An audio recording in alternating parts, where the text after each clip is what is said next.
नमस्कार मित्रांनो, स्वागत आहे तुमचं आताच्या ब्रेकिंग न्यूजमध्ये।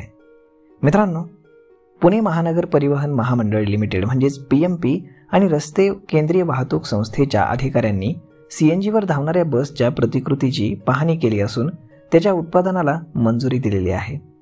लवकरच आता बसच्या उत्पादनाला सुरुवात होईल। फेब्रुवारीमध्ये 400 नवीन CNG बसेस PMPच्या ताफ्यामध्ये दाखल होतील, त्यामुळे प्रवास सुरळीत होण्याला मदत होणार आहे। यातून दररोज सुमारे 3 लाख प्रवाशांची वाहतूक होईल।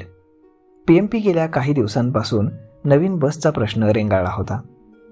संचालक मंडळाच्या बैठकीमध्ये मान्यता मिळूनही बस खरेदीला उशीर झाला। त्यामध्ये लोकसभा आणि विधानसभा निवडणुकीच्या आचारसंहितेचं कारण सांगण्यात आलं। आता नवीन बस खरेदीला प्रगती मिळालेली आहे। नुकतेच CIRT आणि PMPच्या अधिकाऱ्यांनी एकत्रित नवीन बसच्या प्रोटोटाईपची पाहणी केली। त्याबद्दल दोन्ही संस्था सकारात्मक असून लवकरच उत्पादनाला सुरुवात होणार आहे। फेब्रुवारीमध्ये 400 बसेस PMPच्या ताफ्यामध्ये दाखल होतील असं नियोजन करण्यात आले। पुण्यामध्ये BRTचं अंतर कमी होत असताना BRT मार्गावरून धावणाऱ्या बसेसची संख्या वाढणार आहे। नवीन 400 बस या CNGवरती धावतील। त्याची रचना BRT थांब्यानुसार असणार आहे।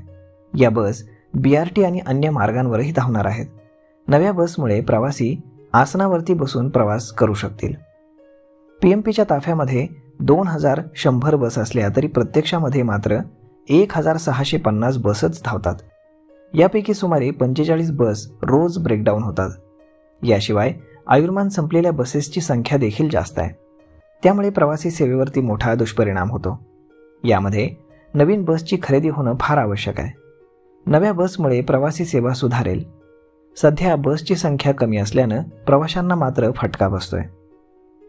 पहिल्या टप्प्यामध्ये भाडेतत्वावरील 400 बस दाखल होतील। दुसऱ्या टप्प्यामध्ये स्वमालकीच्या 200 बस दाखल होतील। दोन्ही बस CNGवरती धावतील। बसची संख्या वाढल्यानं PMP प्रवासी सेवा अधिक चांगली होण्यास मदत होईल। तर मग मित्रांनो, अशा पद्धतीनं आता PMPच्या ताफ्यामध्ये लवकरच 400 नवीन बसेसचा ताफा दाखल होणार आहे।